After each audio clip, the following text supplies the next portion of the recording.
The story does not include all of Scripture, but it includes the major stories of Scripture, the ones that a pastor would use if he was preaching through the Bible and wanted to give people an idea of what happens in all of the Bible.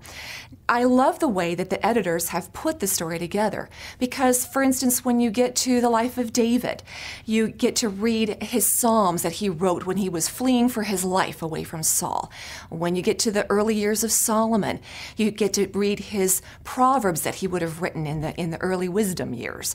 Then when you get to the prophets, the minor prophets, you get to see how all those minor prophets fit together with the various reigns of the kings and during which they did their work.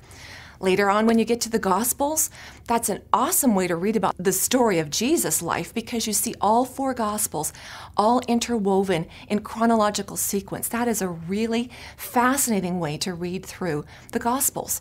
And then in the epistles, you get to read the story of Acts and the early church.